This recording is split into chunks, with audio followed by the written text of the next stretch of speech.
चलिए अभ्यास देखते हैं। पहला प्रश्न है, एक पदेन उत्तरम लिखत। एक पद में उत्तर लिखिए। Answer in one word. तो का है, कवि काम संबोधयति। कवि किसको संबोधित करता है? कवि किसके बारे में संबोधन करता है? तो काम के स्थान पर हो जाएगा वाणीम। कवि ही वाणीम संबोधयति। कवि वाणी को संबोधित करता है। दूसरा है ख, कवि ही वाणीम काम वादयितुम प्रार्थयति। कवि वाणी को क्या बजाने के लिए प्रार्थना करता है? तो कवि ही वाणीम वीणाम वादयितुम प्रार्थयति। उत्तर में आ जाएगा वीणाम, वीणा को। तो कवि वीणा को बजाने के लिए प्रार्थना करता है। तो उत्तर एक पद में लिखना है, इसलिए वीणाम, वीणा को। गा देखिए, कीदृशीम वीणाम निनादयितुम प्रार्थयति।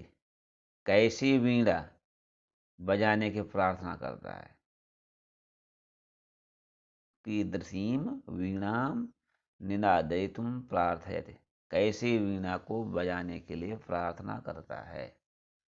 तो इसका उत्तर हो जाएगा नवीनाम। कीदृशी के स्थान पर नवीनाम वीणाम निनादयितुम प्रार्थयत।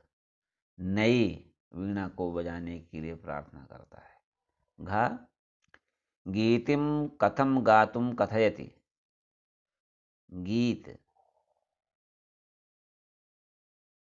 कैसा गीत गाने की प्रार्थना करता है? तो मृदुम, गीतिम मृदुम गातुम कथयति। मृदु कठोर मधुर गीत गाने की प्रार्थना करता है, कहता है।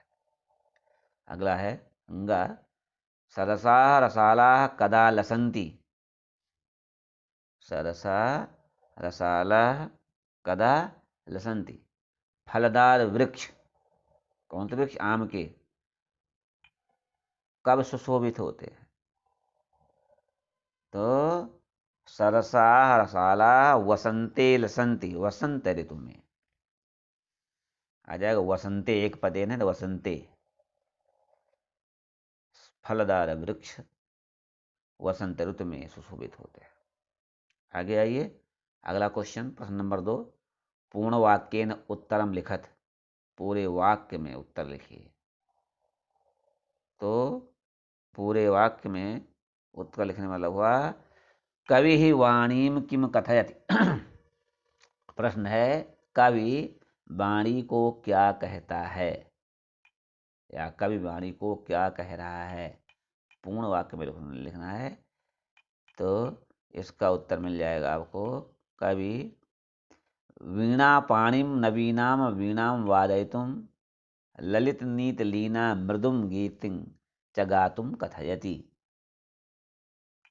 कवि वीणा पाणी को नई वीणा बजाने के लिए और मनोहर नीत से युक्त मधुर गीत गाने के लिए कहता है। तो उत्तर में आप पूर्ण वाक्य न पूरे वाक्य में लिखना है, कवि ही वीणा पाणी नवीनाम वीणाम वादयितुम ललित नीत लीना मृदुम गीतं गीतिं च गातुम कथयति। अगला प्रश्न है, वसंते किम भवति। वसंते किम भवति। वसंत ऋतु में क्या होता है? तो वसंत ऋतु में उत्तर देखिए, वसंते मधुर मंजरी पिंजरी भूतमाला सरसा रसाला लसंती ललित कोकिला काकलीनाम कलापा विलसंती। वसंत ऋतु में मीठे मंजरी से युक्त जो पीले हुए हैं पंख आम के वृक्षों के, वह रस से युक्त हो जाते हैं। ललित जो मधुहर कोयल की आवाज है, उनका जो समूह है वो अच्छे लगते हैं, सुशोभित हो जाते हैं।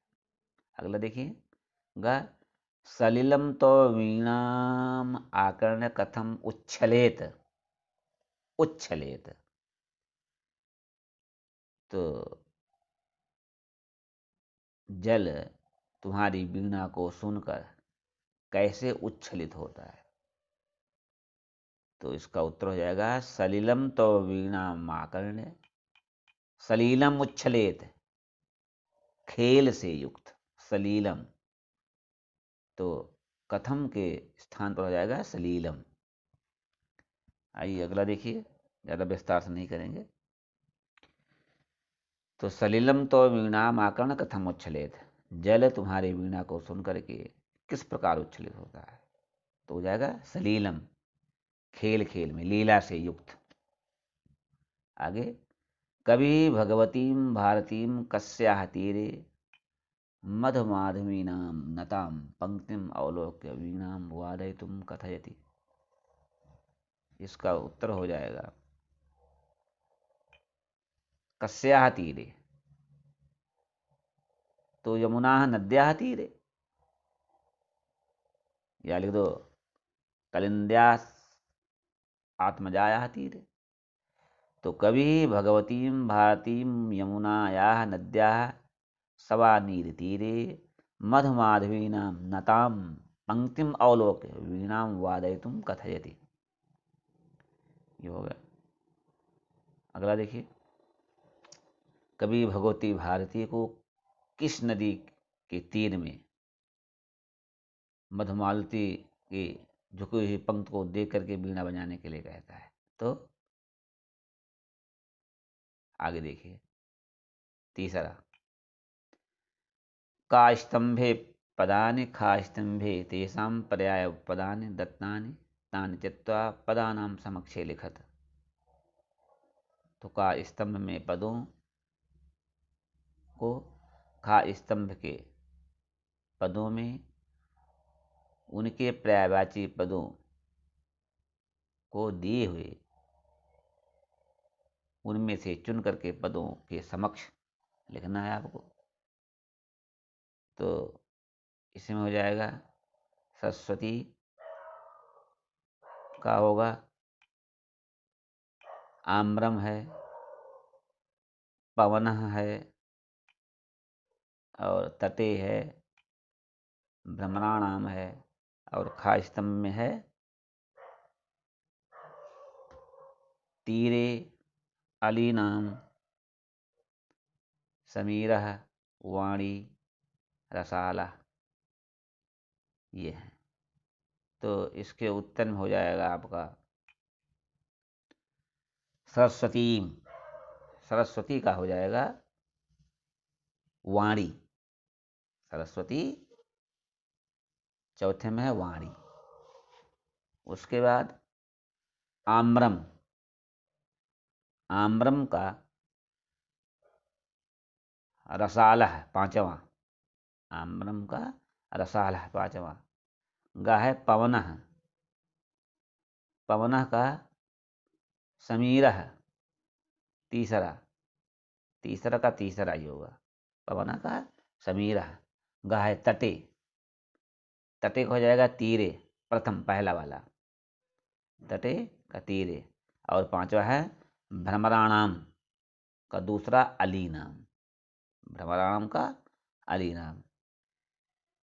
इस प्रकार से अगला प्रश्न देखिए, अधोलिखितान पदान प्रयुज्य संस्कृत भाषया वाक्य रचनाम कुरुत।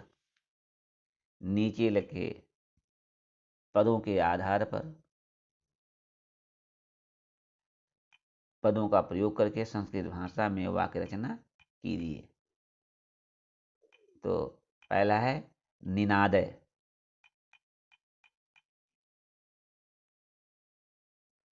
तो इसमें निनादय मतलब बजाओ या बजाइए। तो उत्तर आ जाएगा हे बालक तुम शंखम निनादय। हे बालक तुम शंख बजाओ। हे बालक तुम शंखम निनादय। खा है मंद मंदम। मंद मंदम तो वायु मंद मंदम वाति। हवा धीरे धीरे बहती है। वाति वहना कहते हैं। तो वायु मंद मंदम वाति। अगला है मारुतः। तो उत्तर हो जाएगा मारुतः सर्वत्र अस्ति। मारुतः सर्वत्र अस्ति। वायु हर जगह है। और घ है सलिलम। तो सलिलमेव जीवनम वर्तते। जल से ही जीवन है। सलिलमेव जीवनम वर्तते। जल से ही जीवन है। और अंतिम है सुमनः। तो सुमनः उद्याने शोभते। सुमन का मतलब हो गया फूल बगीचे में सुशोभित होता है, शोभा पाता है। सुमनः उद्याने शोभते। इस प्रकार से अगला प्रश्न देखिए। प्रथम श्लोकस्य आशयम हिंदी भाषया आंग्ल भाषया वा लिखत। तो पहले श्लोक का आशय अर्थ हिंदी भाषा में अथवा अंग्रेजी भाषा में लिखिए। तो आइए हमारे यहाँ हिंदी चलती है, हम हिंदी में बताएंगे। हे सरस्वती। इसका क्या हुआ कि देखिए सबसे पहले श्लोक देख लें क्या है। श्लोक में देखेंगे आप निनाद नवीना वये।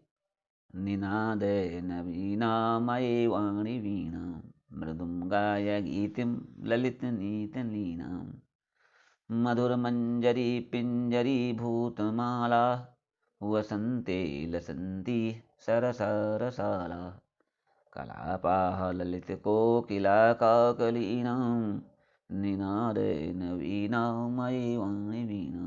निनादे नवीना मयि वाणी वीणा। कहा हे सरस्वती नए वीणा का वादन करो। कोमल सुंदर नीतियों से परिपूर्ण गीत का गायन।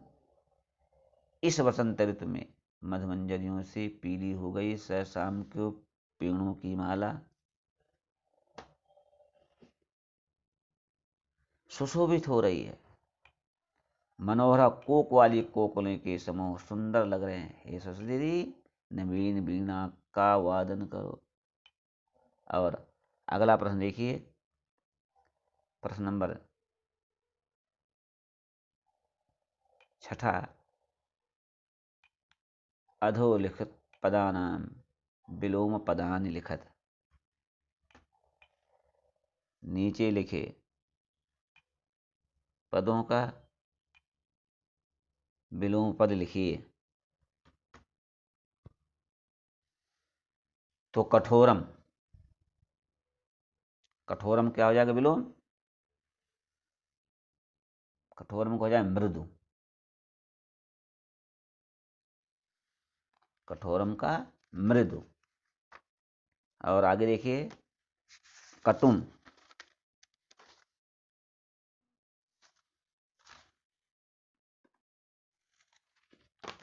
कटुम कटु का हो जाएगा मधुरम। कटु का मधुरम। फिर अगला है शीघ्रम। शीघ्रम का मंदम। शीघ्रम का मंदम। उसके बाद प्राचीनम। प्राचीनम का हो जाएगा नूतनम। प्राचीनम का नूतनम। उसके बाद है नीरसः। नीरसः का क्या हो जाएगा? नीरसा का सरसः। नीरसा का सरसः।